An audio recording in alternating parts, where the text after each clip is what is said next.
open it. Now what you're going to want to do is you're going to want to grab your 3 pieces of decorative papers. All in all, total, you're going to need a total of 18 mats if you want to do both sides. All right.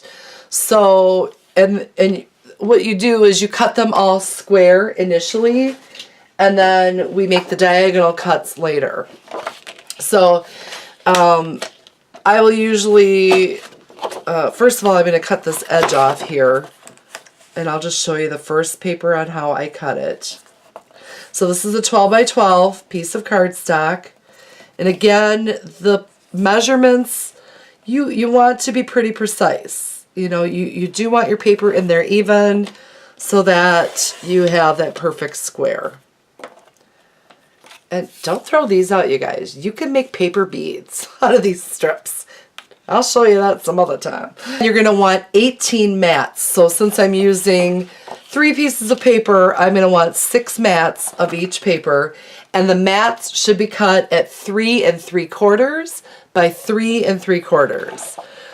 Okay, so here are all of my mats. I have got 6 of each design. So a total of 18 mats. What I want to do is bring my book back in. I kind of want to keep these a little bit separate. So we're going to take a look at this one first. So here's the cover. When you open it, you see we've got 1, 2, 3, 4 mats that are a complete square. These 6 that are cut diagonally. All right. And then when you flip it, you only have 2 mats on the other side that are a complete square. And then the other 6 are cut in half diagonally. And I'll just show you the easiest way to do that. What I do is I take my little book and I just open it up, and I want to do the front first. Okay, so I've got my front cover. Open it up like this, and then I just kind of want to lay these out just to see where I want them and how I want them. So we've got, you know, these 4 could go like so. Save these sides, these 2 for the other side, and then we've got these 2 could go like so. Save these 2 for the other side, and then we've got these 2 that could go there, or however you want it. You could mix and match your corners if you wanted to. And then what I do is I adhere the 4 that don't need to be cut, just so I know kind of where I want them. So I'm going to go ahead and do that. I'm just going to do 1. I'm going to shut the video off and glue the rest down before we cut. And I just go along my paper like so. Again, any kind of adhesive you want. I'm going to slide this over a little bit. All right, I'm going to mat it right here in the center.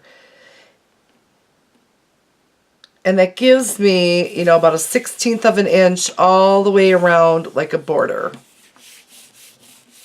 You could multiple layer these if you wanted to. You know, if you did decorative paper on the bottom, then a solid color in the center, you could put another decorative paper. I don't feel that that's necessary because you're going to just put a photo right here, most likely. You could leave a couple of the pages just solid cardstock, however you want to decorate it. Okay. So I know that I want to cut these at a diagonal, so I'm going to set those aside. These are going to get cut at a diagonal. These are going to get cut at a diagonal. And then I'm going to go ahead and glue these other 3 pieces down, and I'll be right back. Okay, so I have all 4 of these mats completed, and I'm just going to set this aside as is, open to dry. This is how I want the design to go. All right, so I'm going to want to cut this way and that way. And there's a couple different ways you could do it. You could go ahead and fold it You can go ahead and fold, you know, each corner together like a triangle. But again, you want to make sure that it's flush. Or you could put it in your paper trimmer. Okay, so I'm going to go ahead and put it in my paper trimmer. And I'm just going to line it up where I can see right here where my where the cutting part is, and then just make sure it's flush here. The cool thing about this paper trimmer is that there's a very faint black line which shows me whether or not it is perfectly if it's in there diagonally evenly or not. All right, ugh, I can't talk. So then you're going to want to go ahead and just cut them into triangles. And then you want to take this one the same way. Just put it in your paper cutter the best you can, or fold it like a triangle and then manually cut it. I've done it that way before. You just want to make sure that you have a perfect triangle. Okay, so I'm going to go ahead and do that to all of my pieces, and then we'll put it all together. I have those all trimmed up like that. I'm going to bring this book back in, and then I'm going to lay these out again. Okay, so like I said, you could mix and match them if you wanted to, like so, and then cut these down however you want to do it. I'm going to go ahead and keep them uniform. So now I've got them placed out how I want them, and I am just going to go ahead and glue them down. I don't want it to go over this fold, but I do want it to be even. Okay, so I'm just using that as my guideline. I'm using that fold as my guideline to make sure that I get that triangle glued on there evenly. And then let's do that same thing to the side.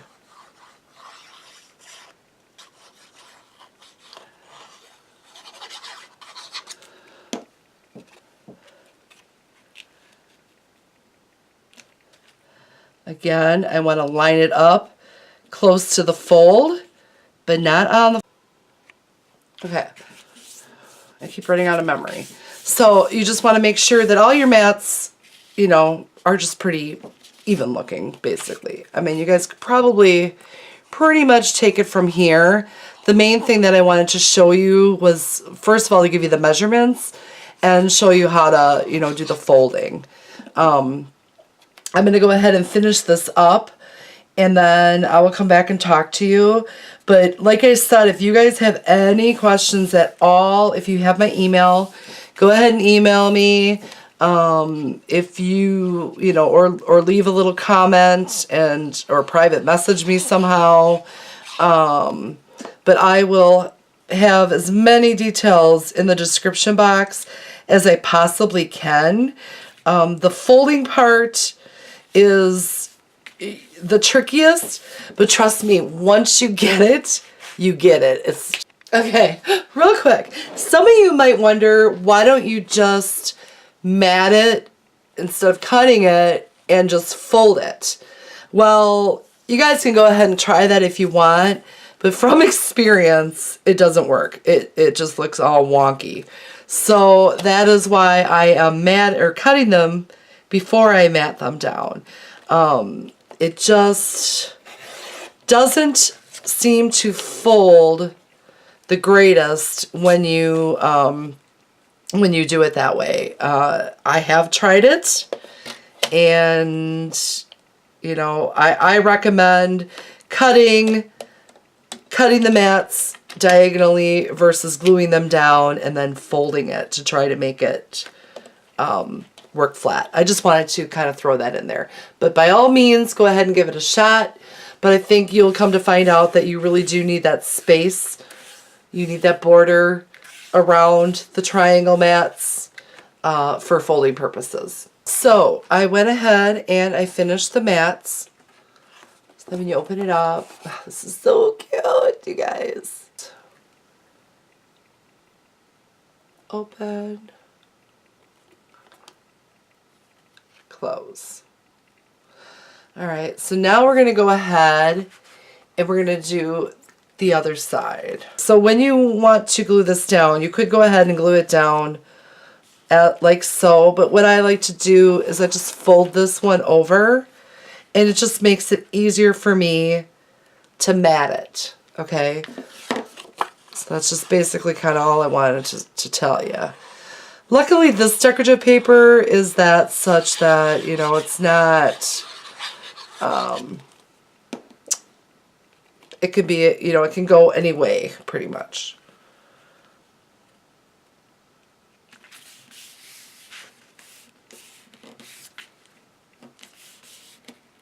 This art glitter glue is awesome. This paper is so cute. I love the glossy finish. I really, really do. Oh, I almost didn't go out and get it this year, you guys. I thought, oh, no, no, no, no, no. And then, yeah, I broke down. And luckily I broke down when I did. There were only like 2 paper pads left at my Michael's. And they were 40% off. So yay me. I was very happy.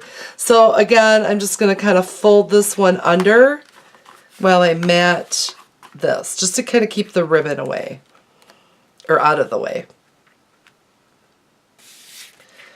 Alright, so now I want to cut these other 6 pieces diagonally. So I've got 2 left in this orange, in the jack-o'-lantern. And then I have 4 of these. So I just kind of want to decide which way I want them.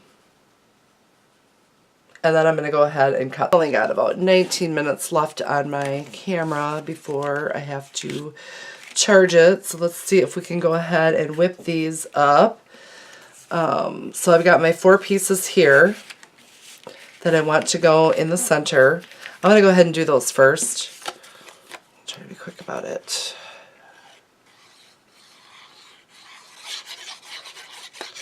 And then I'll just kind of show you a little trick when I get to the other end by the corners. Oops. So I'm using this fold line as a guideline. I mean, you guys pretty much get those. Now you're just kind of hanging out with me. I've got those 4 down, and now what I'm going to do again is I want to do this one.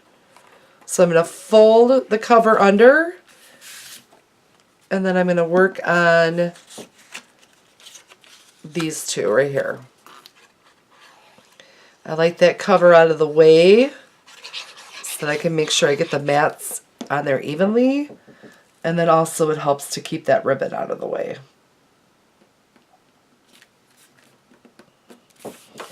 So I just want to thank all of you guys for leaving comments down below, where I probably never would have done this tutorial. I hope that you guys give this a try. I would love to see what you come up with. You know, if you switch it up and, you know, you add something or do something different, or if you know, make it a different size, you know, definitely come back and leave me a comment and let me know. I'm going to fold this one under as well. I would love that. This is not my original idea. I learned this many years ago when I was a rubber stamping and scrapbooking consultant. I taught a lot of scrapbooking classes and rubber stamping classes in my day.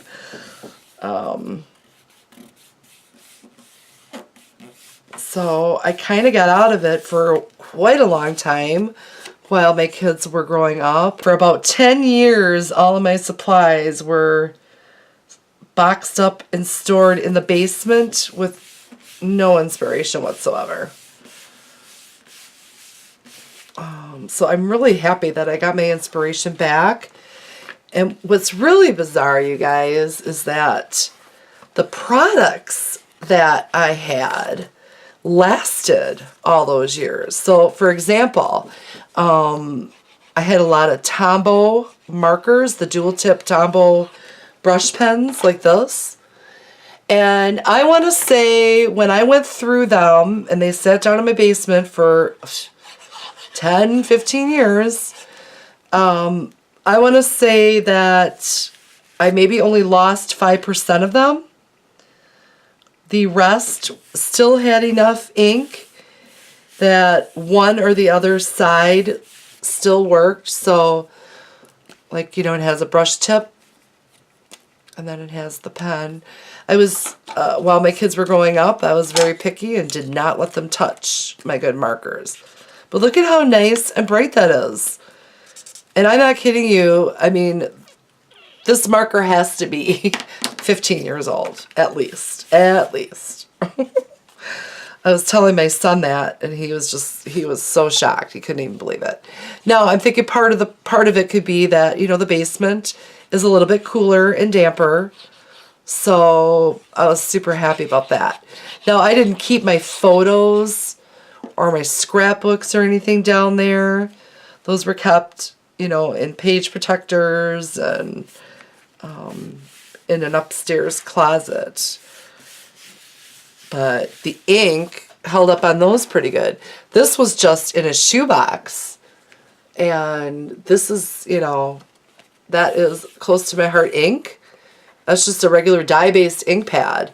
And it's a little faded, but you can still make out that that's a flower with leaves. So, yeah, and the paper, other than it being worn, hasn't really yellowed a whole lot. I mean, it's kind of dirty just from when I used to take it to parties, rubber stamping and scrapbooking parties. It got passed around and everybody was opening it and closing it and, all that kind of stuff. So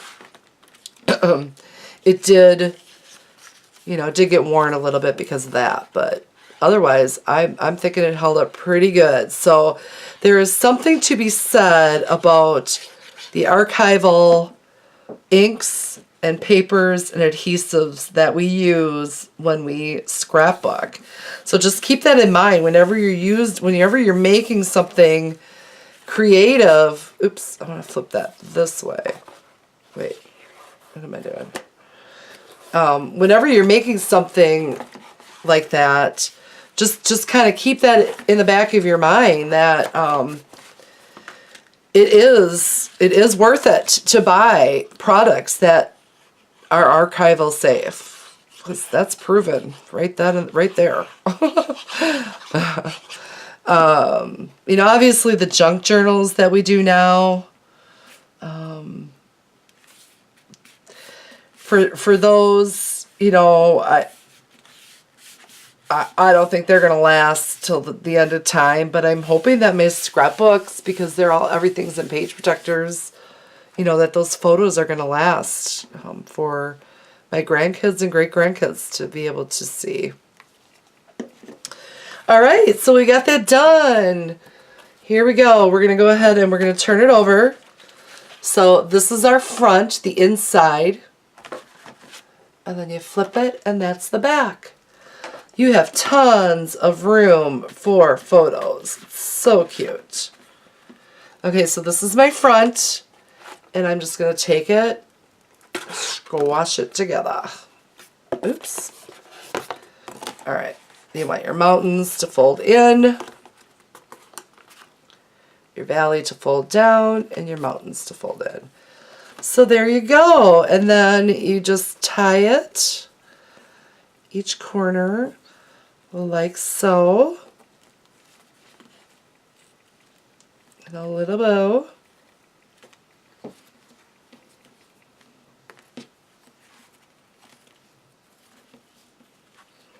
And now we can decorate the front any way we see fit. All right.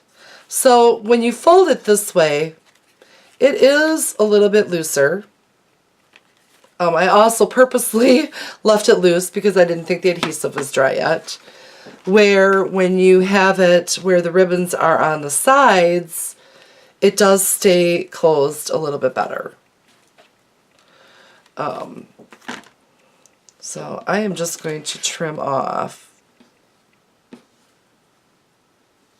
A little bit of this ribbon. Well, I'm not going to do that actually till I know that it's dry.